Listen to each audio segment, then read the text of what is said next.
Yang saya hormati tentu Bapak Wali Kota Padang, dalam hal ini diwakili oleh Bapak Kepala Dinas Tenaga Kerja dan Perindustrian Bapak Dian Fakri. Bapak dan Ibu hadirin undangan yang berbahagia. Selanjutnya sambutan dan arahan Wali Kota Padang sekaligus membuka acara ini secara resmi disampaikan oleh Kepala Dinas Tenaga Kerja dan Perindustrian Kota Padang dengan hormat Bapak Insinyur Haji Dian Fakri MSP. Kami silakan.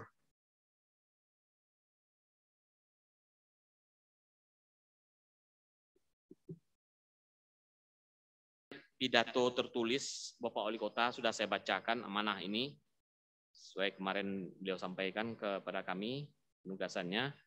Namun sebelum saya diamanahkan tadi juga membuka acara, saya ingin menyampaikan kepada semua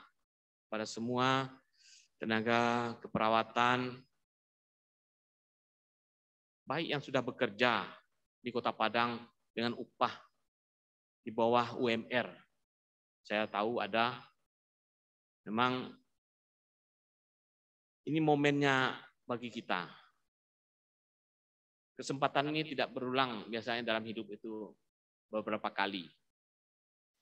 Di akhir pandemi ini kita sudah bisa sama-sama berdoa, kita bisa menyebutnya ini adalah akhir dari pandemi ini.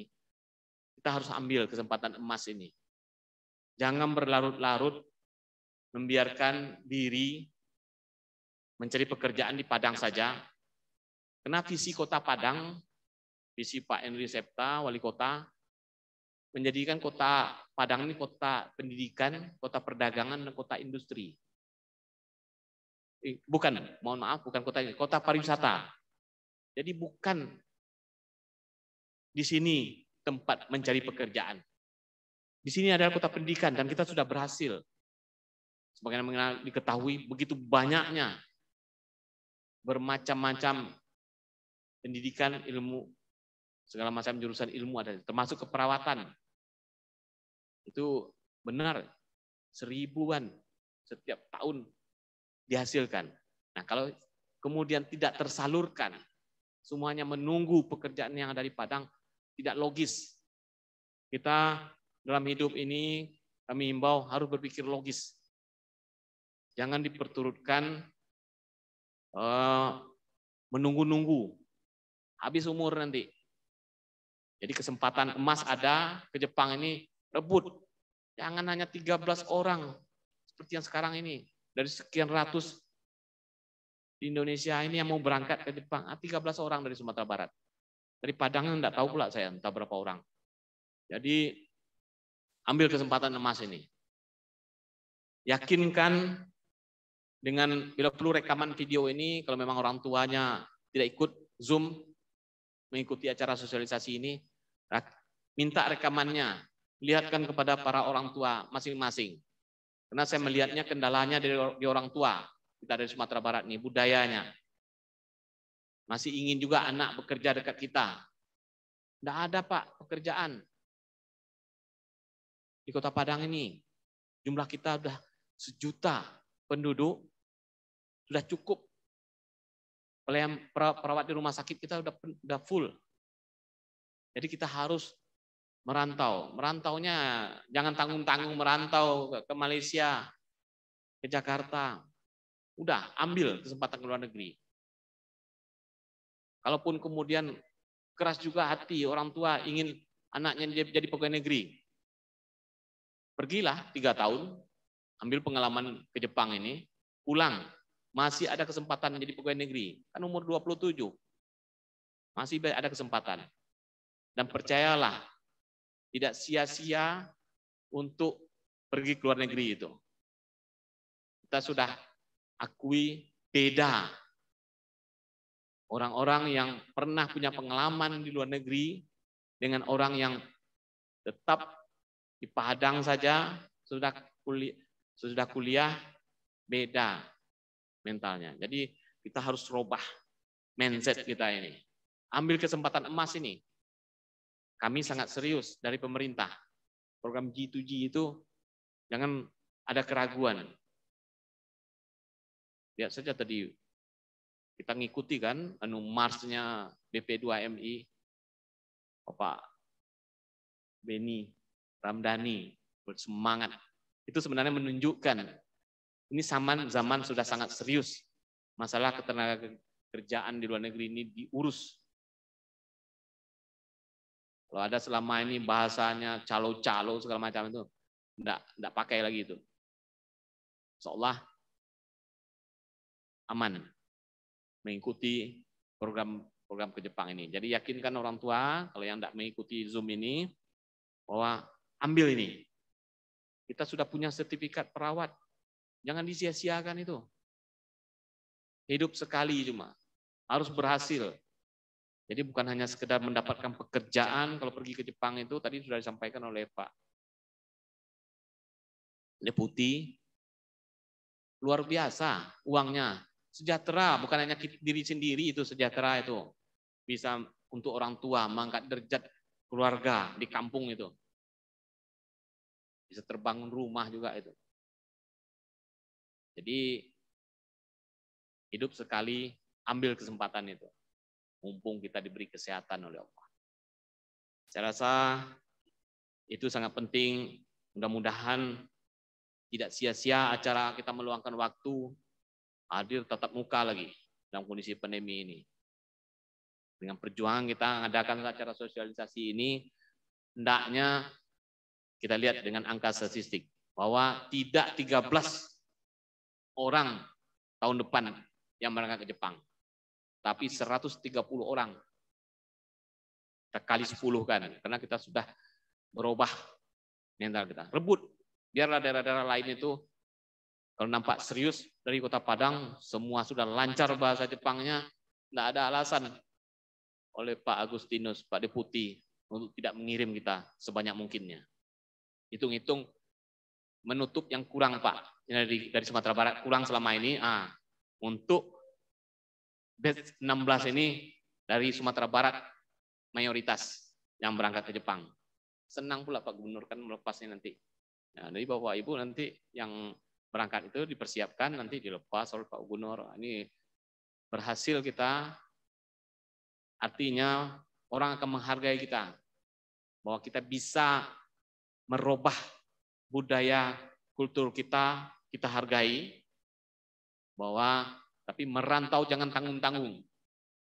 Itu saja mungkin pesan-pesan kami, tidak banyak, memang waktu kita bisa memberikan ya semacam motivasi, mudah-mudahan bisa dipahami, dan inilah yang sebenarnya diinginkan, keberhasilan dari warga Kota Padang bekerja di luar negeri itu akan memberi dampak luar biasa kepada tenaga kerja lainnya.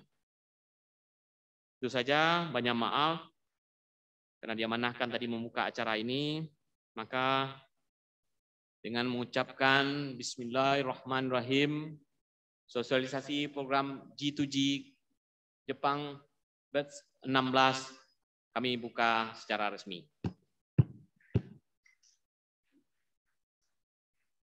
Assalamualaikum warahmatullahi wabarakatuh.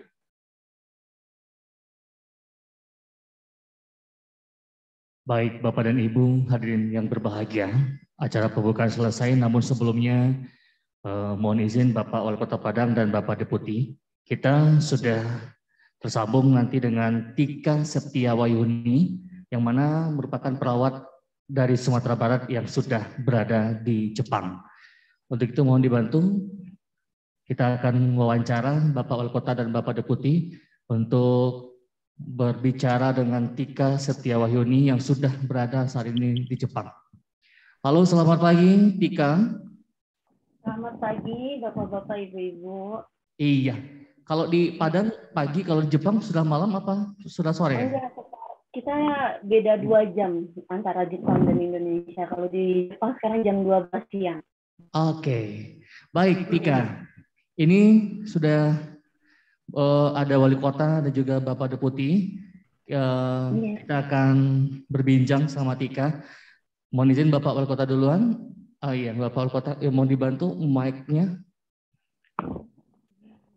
Baik. Oke. Tika sehat, Tika? Alhamdulillah sehat, Bapak. Alhamdulillah. Alhamdulillah, Tika baru selesai lahiran tanggal 16 bulan lalu. Lahiran di Jepang. Alhamdulillah, oke. Baik, Tika. Ini Bapak udah tahu, Tika. Silakan Pak Dian. Assalamualaikum, Tika. Waalaikumsalam warahmatullahi wabarakatuh, Bapak. Ya, ini Bapak Henry Septa, mohon maaf tidak bisa hadir bersama kita. Saya mewakili beliau. Ya, jadi sudah berapa lama Tika di Jepang ini?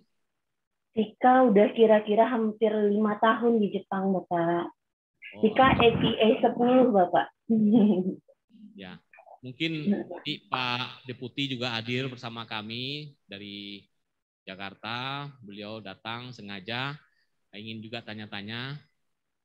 Yang saya terus terang selama ini sudah banyak informasi. Ada yang terasa-rasa oleh saya. Orang Jepang itu kan sangat terkenal disiplin dan etos kerjanya. Iya, Bapak. Apakah Tika selama 5 tahun bekerja itu di sana terasa berat sekali dengan upah yang memang luar biasa tingginya itu, tapi kita betul-betul diperaskah bekerja di sana atau gimana? Tolong diceritakan, Tika. Iya, Bapak. Alhamdulillah selama Tika beberapa tahun, 5 tahun kurang lebih di sini.